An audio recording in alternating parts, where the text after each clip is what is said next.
Olá pessoal, beleza? Bem, como na segunda-feira a gente não teve aula, devido a feriado, e aí a gente precisa repor essa aula. Aproveitando que nós temos a condição de repor a aula gravando uma aula, ou mais de uma, aí fica mais fácil assim, né? Aí você pode assistir no momento que você quiser a aula. Essa aula é de muita importância para a primeira verificação de aprendizagem, primeira VA, beleza? Essa aula, então, fala sobre modificações moleculares. Então, a partir de agora, nós vamos começar a, a melhorar o fármaco ou piorar, né? Depende da modificação molecular que você faz. Então, essa aula trata exclusivamente dos métodos que a gente usa para modificação molecular, beleza?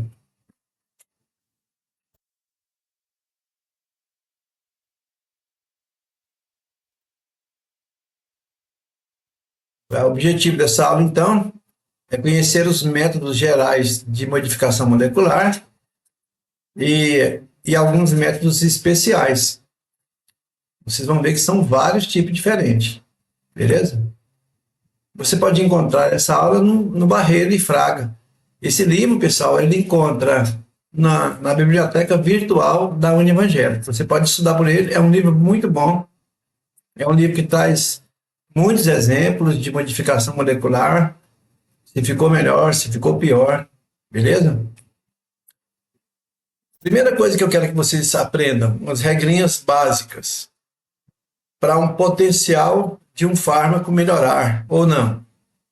Chama regra de 5, regra de Limpinski, tá? Regra de 5. O que é isso? Primeira coisa, primeira regra, o peso molecular tem que ser menor do que 500 Daltons, ou, para quem estudou lá na química geral, 500 gramas por mol.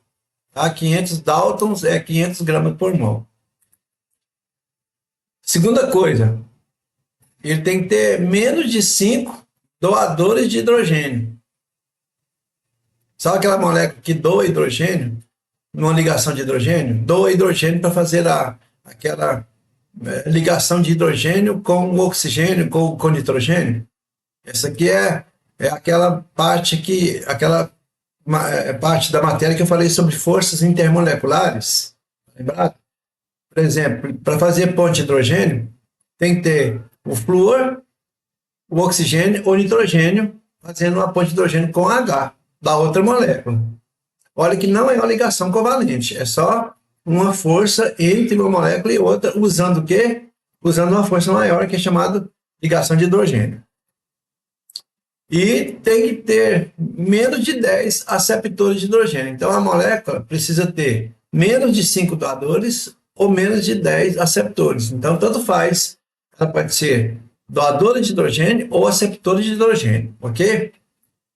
E o log de P, isso aqui a gente, lá na química, a gente chama isso aqui de log de P. Vamos só ver se eu consigo mostrar aqui na outra tela. Aqui eu tenho duas telas aqui, certo, pessoal? Então, aqui, ó, quando eu tenho um log de hidrogênio, essa parte aqui, ó, essa parte aqui que eu vou segurar aqui, ó. O que é um log de hidrogênio, pessoal? Na matemática é o cologaritmo, né? É o cologaritmo. Então, quando você calcula o menos log de P, P vocês sabem, né?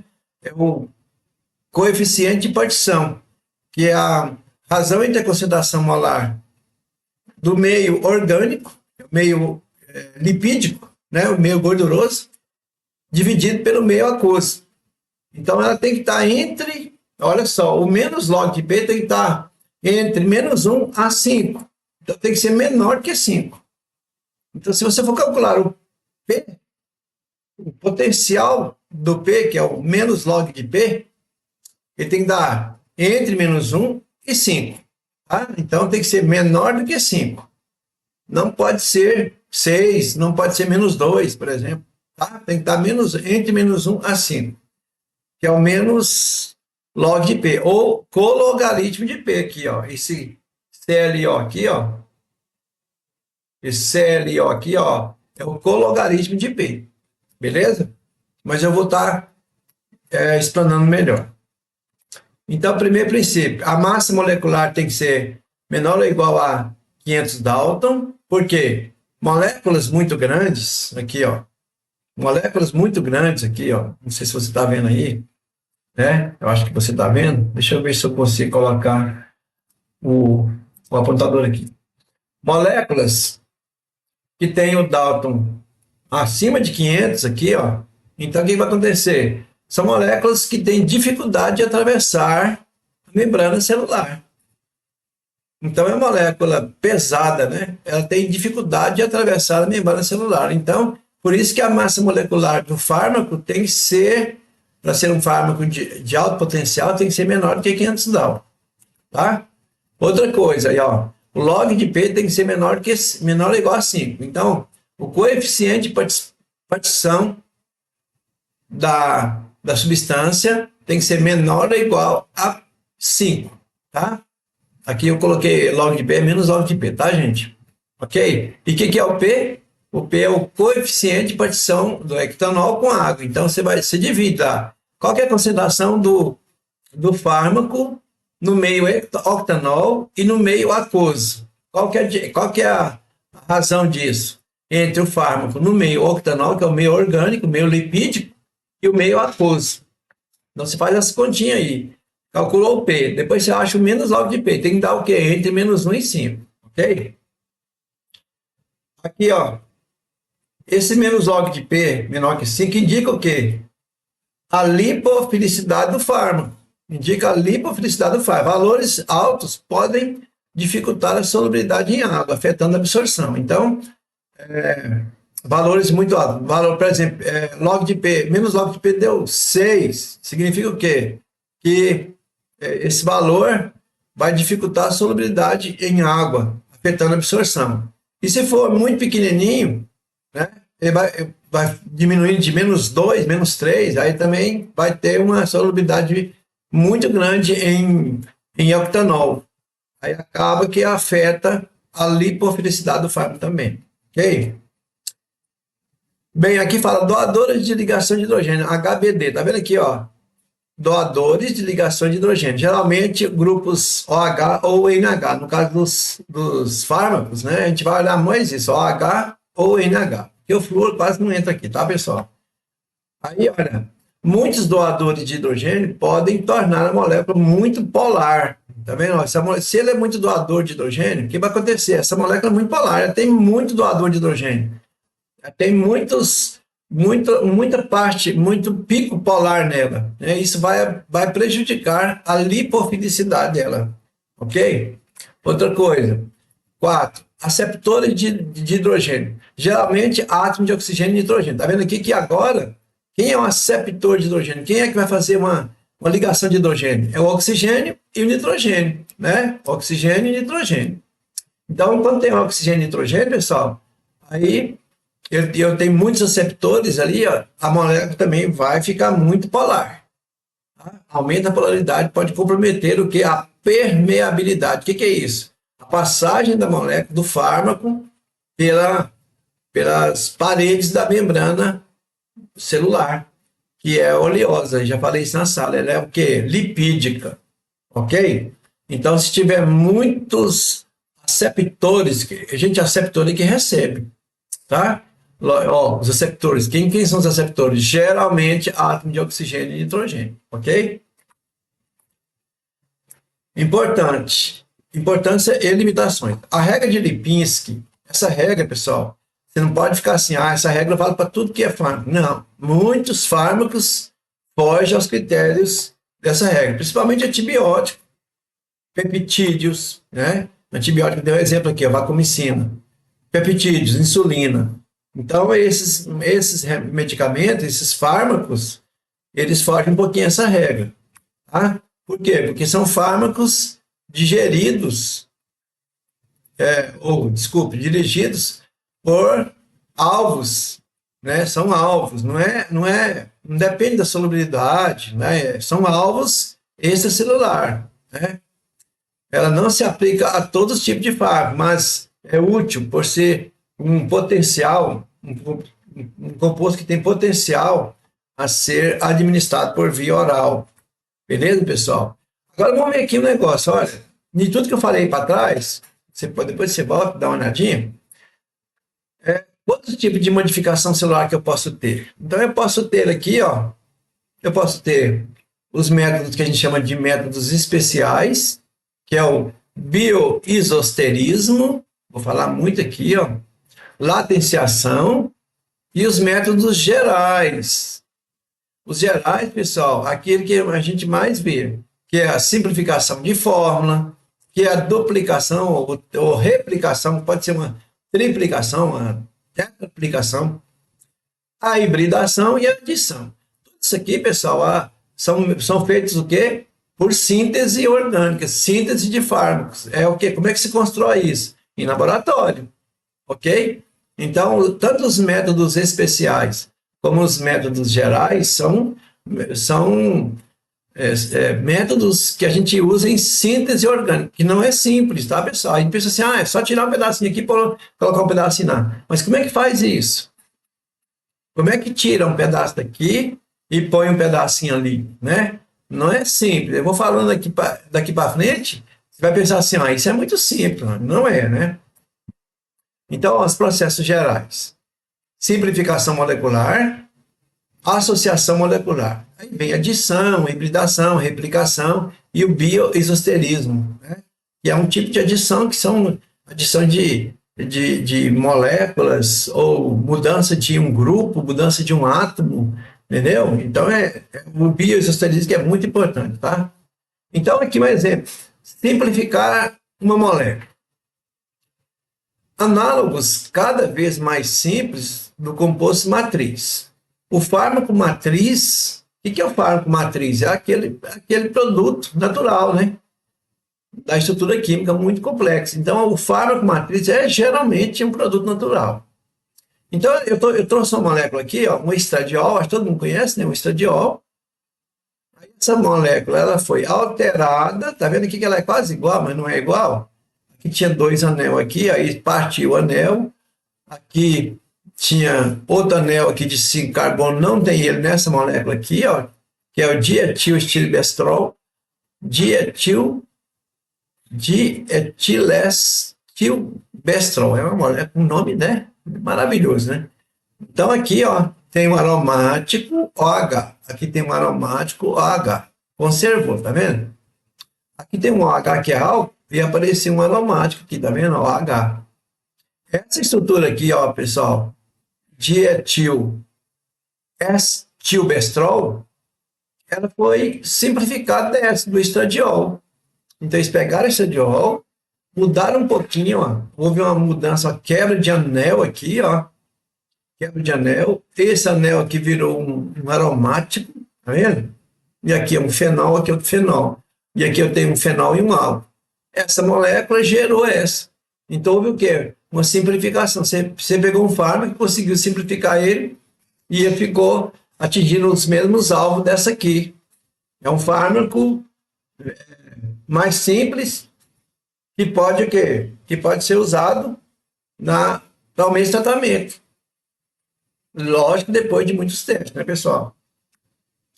Agora, olha aqui, ó, um outro exemplo, que já não é mais de simplificação. Eu vou associar moléculas.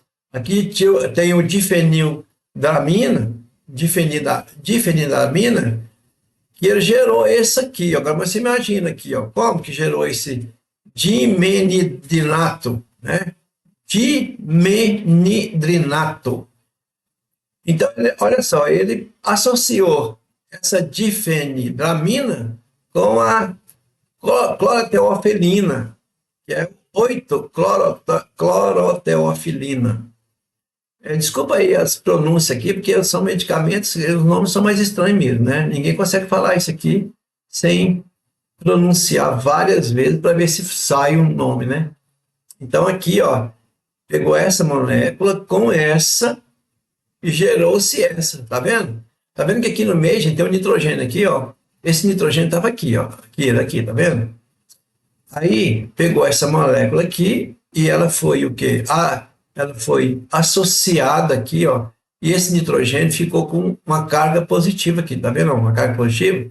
Isso aqui a gente chama de amônio quaternário, porque ele está fazendo 4 ligações.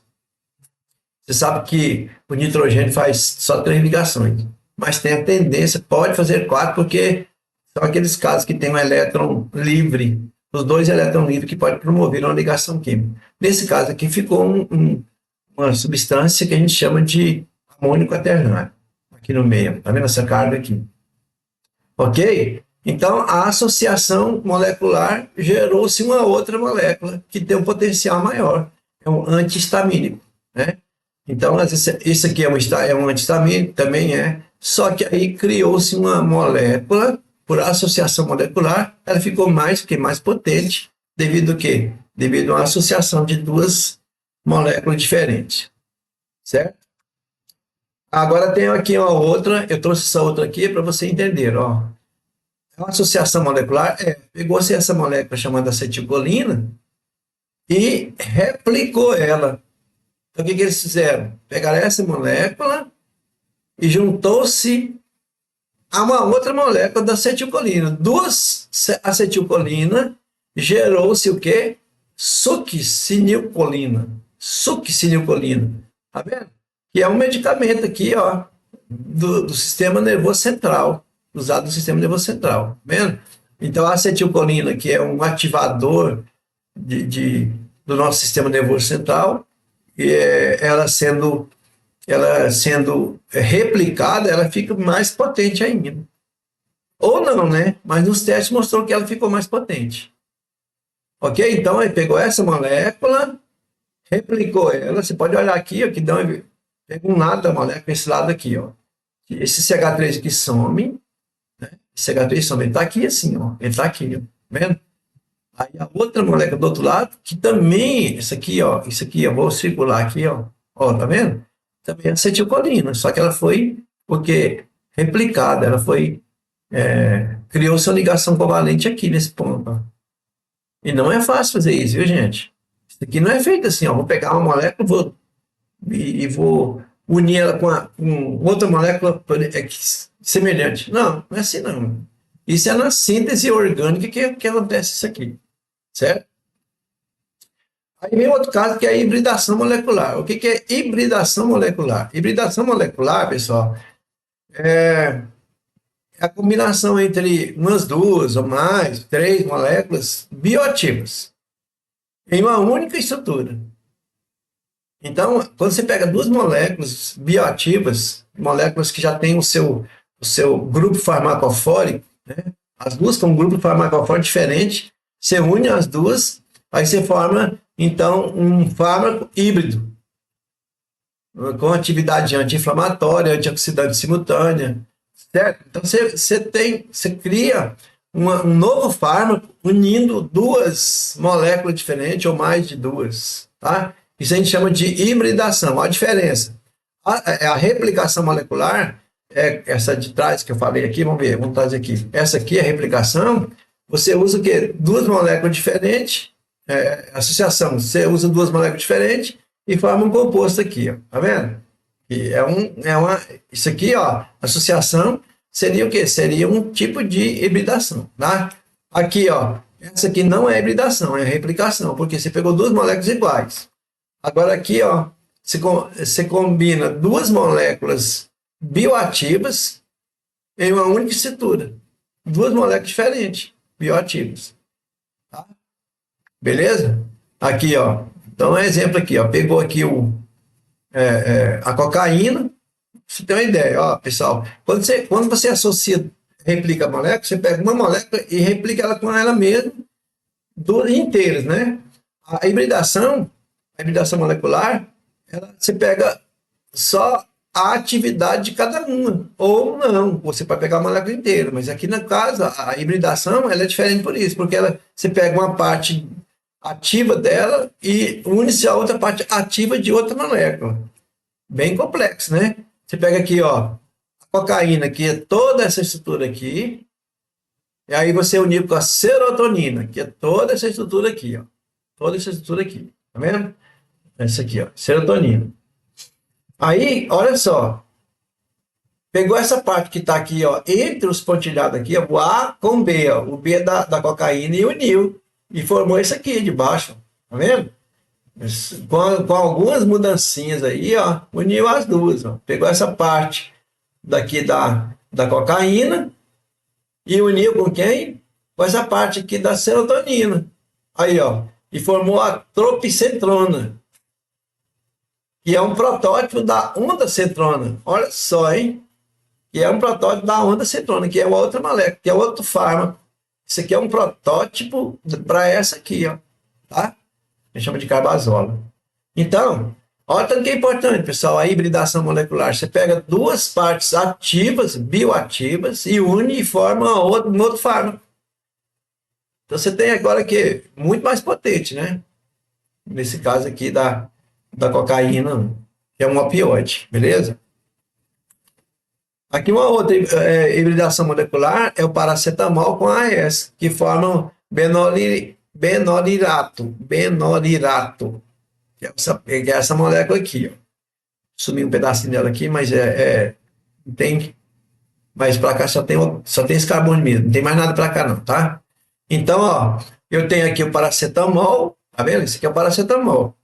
Esse circulado aqui, ó, é o ácido acetil salicílico, o AS. Uniu os dois e formou quem? Benorilato. Imagina, você tem o paracetamol, o AS, você forma uma molécula só. Em vez de você tomar dois fármacos diferentes, você toma só um. Ok? Essa molécula aqui, pessoal, benorilato, é outro fármaco. Não é mais. Ah, isso aqui é a união do paracetamol com a AS. Não é não. A união foi lá no laboratório, formou-se um novo fármaco. Pode patentear, todo esse negócio. Certo? Agora, o que é o bioisosterismo? Então, eu vou voltar para a gente falar sobre o bioisosterismo, ok?